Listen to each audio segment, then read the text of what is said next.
Salut la gang, craquez le son car c'est l'heure du Bell Rock Road Show!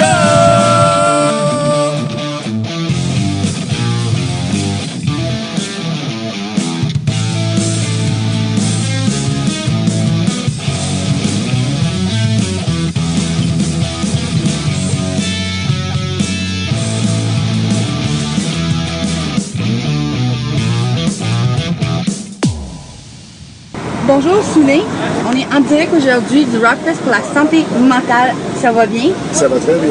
Oui. Premièrement, pourquoi que tu as décidé de venir participer au festival aujourd'hui lors de la journée de la famille? Moi j'adore la journée de la famille. J'ai fait ça l'année passée. J'ai une petite fille, j'ai une famille moi-même, alors de partager ça avec les autres familles et de partager ça avec ma famille, c'est rare qu'on a des choses qu'on peut amener une petite fille de 5 ans. On parle aussi de la santé mentale. Selon toi, pourquoi que c'est important qu'on ait un festival comme ça? Je trouve que la santé mentale, ça touche à tout le monde. Ça touche à chaque famille. Ça touche à chacun de nous. C'est quelque chose qui arrive tellement souvent dans notre société que c'est vraiment quelque chose d'important. Qu'on se trouve des solutions, qu'on se ressemble ensemble pour parler de ça, pour enlever le stigma, tout ça, c'est très important. Puis tu trouves aussi comme quoi que l'impact de la musique a vraiment un emphase, puis aussi, est-ce que tu trouves que le festival au niveau, si tu as participé au fil des autres années, a beaucoup comme augmenté au niveau de comme sa valeur, c'est vraiment quelque chose d'autre? Ça, c'est mon deuxième année. Alors, je souhaite vraiment, je sais que c'est un festival, c'est pas si long que ça existe. Alors, je souhaite que ça va continuer. Je remarque déjà que cette année, c'est encore mieux que l'année passée. Ça va devenir quelque chose de grand. Je souhaite que ça s'arrive. Puis aussi, je me demandais au niveau de la santé mentale, est-ce que selon toi, tu trouves que c'est encore un sujet tabou? Puis en 2017, il y a eu beaucoup d'évolutions, mais tu trouves aussi comme quoi que en tant qu'artiste, comme tu dois comme passer ces messages-là auprès de tes fans? Oui, mais mon façon de penser à ça, c'est que la plupart de mes fans deal avec ça d'une manière ou d'une autre.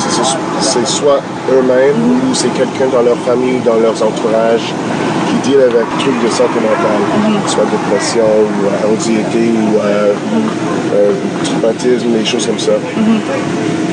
Alors, moi je parle de moi-même, ma vie, mes expériences, en espérant que ça va résonner avec les autres parce qu'ils vivent des choses similaires, des choses comme ça. Alors c'est juste plus une façon de partager la vie et de dire qu'on n'est pas tout seul, on est une communauté de gens, puis des fois juste d'écouter une chanson qui te parle, qui parle à toi, ça fait sentir mieux. Puis je te posais cette question-là parce qu'il y a beaucoup de bandes que j'ai rencontrées au courant de la fin de semaine. Ils disaient c'est pour démontrer à leurs fans de prendre le pouvoir de leur vie à nouveau, ces choses-là. Est-ce que toi tu dirais que c'est plus davantage juste comme de donner un message positif complètement d'autres bandes qui sont plus engagées? Oui, c'est ça. De donner un message positif, de mettre quelque chose de positif dans ce monde-là. C'est juste d'avoir quelque chose, un petit peu d'amour, un petit peu de compréhension. Mes chansons, les choses que je parle sont des sujets lourds, si on veut dire, mais quand même, il y a toujours un petit côté d'espoir, un petit côté positif dans mes chansons. Puis, tu dis comme quoi que tu as emmené ta fille il y a 5 ans. Aujourd'hui, au niveau des valeurs que tu veux lui laisser, est-ce que comme tu lui expliques, OK, il y a des gens qui sont différents, il y a des gens qui vivent certaines situations qu'il faut avoir un peu comme d'empathie envers ça? Là, mais dans la vie, en général, on habite dans un quartier, on voit plein de choses, plein de monde, de tout. Puis, qu'elle peut parler et comprendre le langage, on décrit que l'être humain est vraiment divers, qu'on est très différent, puis c'est beau, c'est quelque chose de beau. Puis elle apprend ça, mais elle voit des choses, des trucs troublants, des gens qui sont en crise. Dans notre quartier, mais c'était rough. C'est de mieux en mieux maintenant. Mais quand même, il reste encore... Alors, c'est juste de penser à faire quelque chose de petite gentillesse aux autres. Puis, en tant qu'artiste, on t'a connu à la voix, mais tu as un parcours bien connu qu'on pourrait dire que ça fait longtemps que tu roules ta bosse, tu fais des choses. Est-ce que tu pourrais nous faire juste un petit survol de ta carrière et aussi de tes projets qui s'en viennent? Ah oui, mon carrière. Aïe aïe, ça commence à long maintenant. Je vais essayer de juste summariser ça un petit peu. Okay.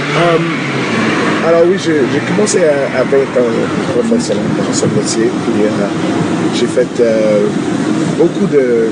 Genre, je suis guitariste pour tel artiste. J'ai toujours faisait mes propres compos, j'étais toujours comme le guitariste ou le choriste de telle personne. Okay. J'avais mon band, mais ça a un moment donné, ça ne marchait plus. Alors j'ai fait mes choses toute seule.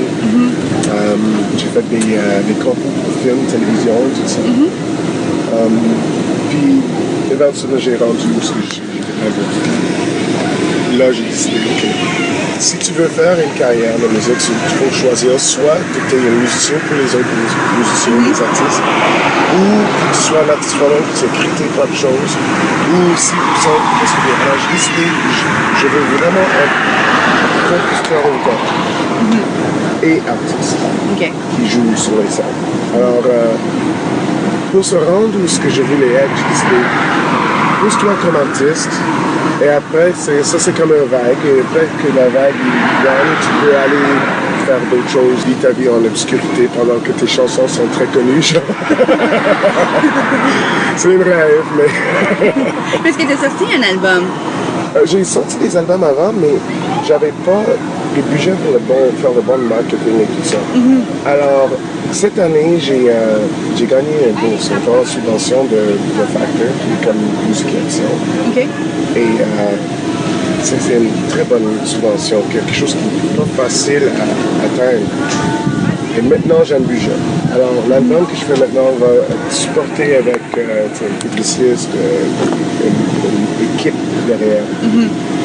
Et on planifie le lancement pour le printemps 2018. Genre, février, quelque chose comme ça. C'est à quoi qu'on peut s'attendre de l'album? Est-ce que c'est un peu ce qu'on a vu à la voix ou c'est comme complètement autre chose?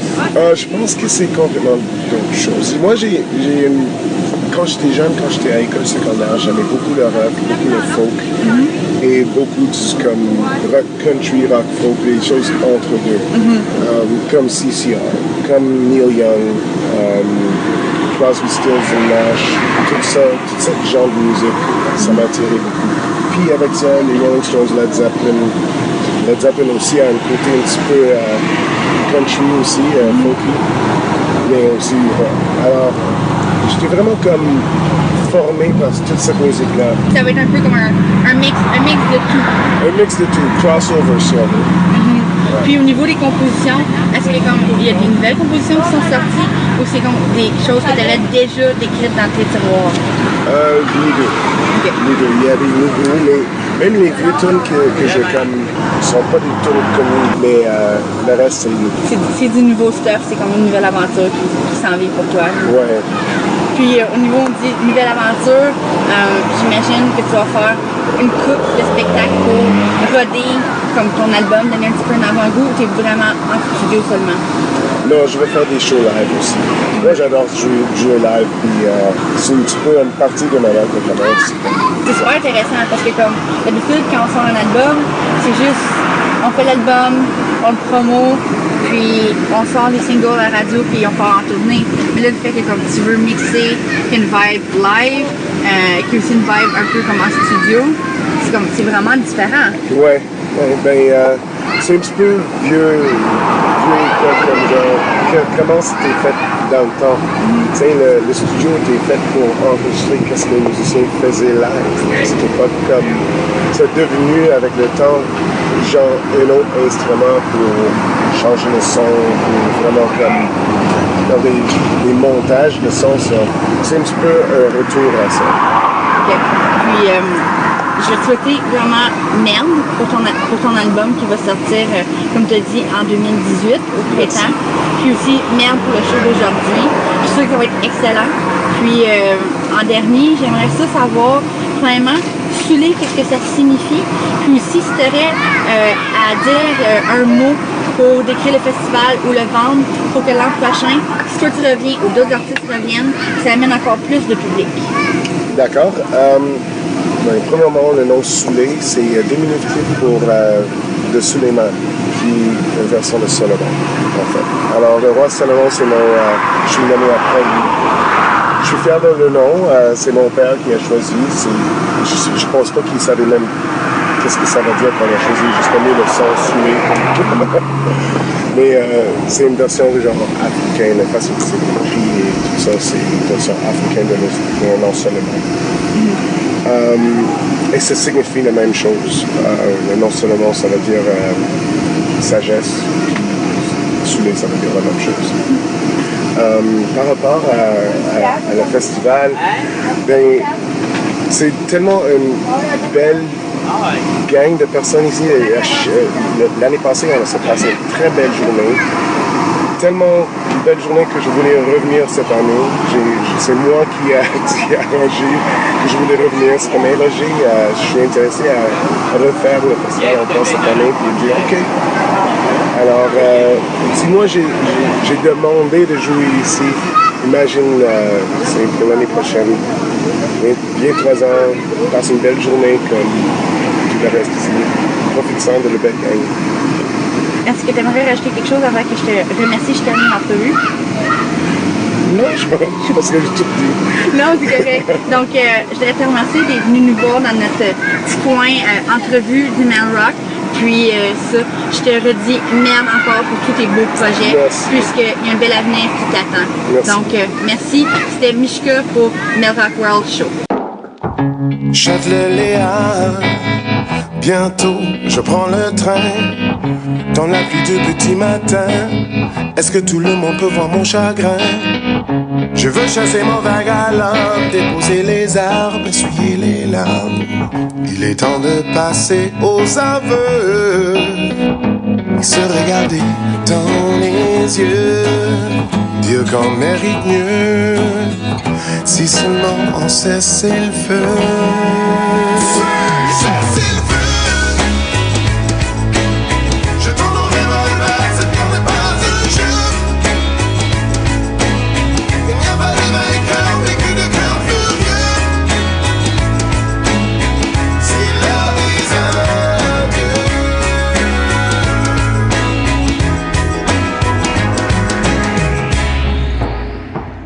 Tout ce que tu m'as pris ne me reviendra pas. Toi tu te victimises, comme c'est toujours le cas, au jeu des sentiments. Je n'étais qu'un débutant, tu verras bien dans quelques temps. Tout ce qui monte redescend, j'apprends la leçon. Et j'encaisse le choc, je change d'horizon.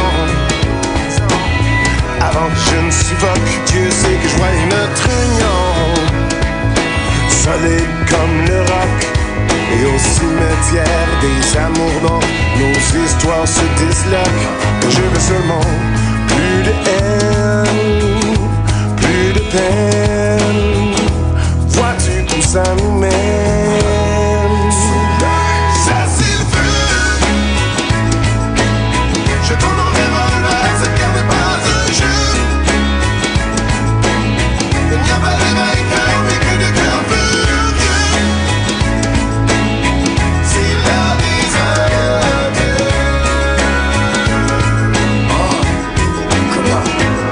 À quoi ça sert de faire la guerre infiniment? Ça ne finit plus, ça ne fait qu'augmenter la colère. Alors que nos options diminuent, c'est comme jouer à la roulette, sachant que c'est un jeu qui tue. Si on ne t'aime plus, au moins respectons-nous, mon sang qu'individu. Comment l'amour devient la guerre, du paradis à l'enfer. Faut laisser aller, pas passer toute sa vie à s'en faire. C'est quand même élémentaire, mais l'amour quel grand mystère. Plus ou moins la même histoire, mais en divers exemplaires. Voilà tout ce qu'on a démoli, et entends-moi. J'ai